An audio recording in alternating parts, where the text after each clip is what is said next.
Mheshimiwa Makamu wa Rais, jukumu langu lilikuwa dogo tu la kukaribisha, lakini kwa kuwa kuna hoja imetolewa na Mhashamu Baba Askofu ameifafanua vizuri umuhimu wake, na kusema pia wewe uko katika eneo ambalo ni la msiba, kwa maana na wewe upo kwenye maombolezo pamoja na kwamba ni kiongozi wetu na ni mgeni rasmi.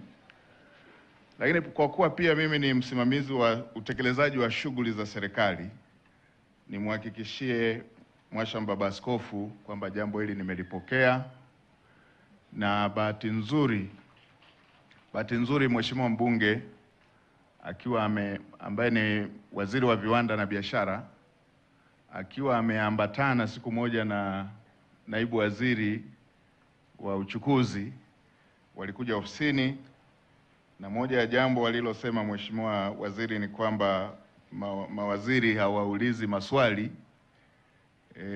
Ni vizuri kutiliwa mkazo katika miradi ambayo inawasumbua wananchi katika maeneo yao. Mheshimiwa Baba Askofu, sikukusudia kulisema hili la barabara, pamoja na kwamba nimeiona kwa sababu nilipewa tu jukumu la kumkaribisha kiongozi wetu na mgeni rasmi kwenye shughuli hii kwa ajili ya kutoa salamu za serikali. Lakini nimeiona barabara yenyewe hii ya kuanzia Kitai kuja Rwanda kwenda mpaka Ndumbi, lakini na ile ya kutoka Kitai kwenda mpaka Lituhi.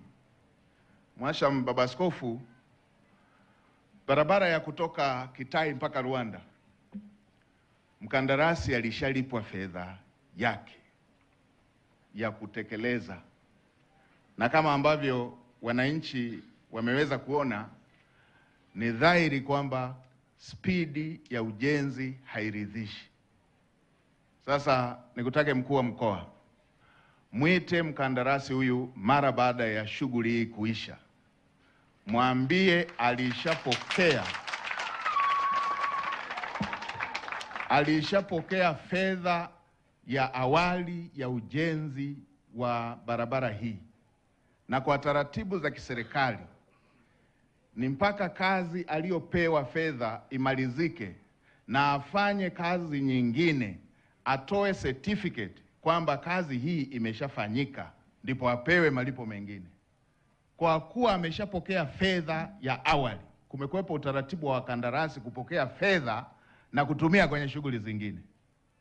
Sasa mwelekeze kwamba fedha alishapokea, afanye kazi ionekane na aendelee na kazi kwa kasi inayotakiwa. Kama amepokea fedha na ameanza kutumia katika maeneo mengine ama kuzurura kwingine, kamata pasipoti yake asitoke mpaka hii kazi ikamilike na wananchi waione. Mheshimiwa Rais anataka wananchi wa Kitai, wananchi wa Rwanda, wananchi wa Lituhi watumie barabara hii, ndio maana fedha yake imeshatoka. Na upande wa barabara ya kutoka Rwanda mpaka Lituhi, taratibu za manunuzi zilikuwa zinaendelea. Niwaelekeze Wizara ya Ujenzi, harakisheni taratibu za manunuzi, tuondoe ukiritimba. Hili ni eneo lenye potential kubwa ya kutuletea uchumi mkubwa, na fedha nyingi zisishughulikie taratibu katika maeneo mengine.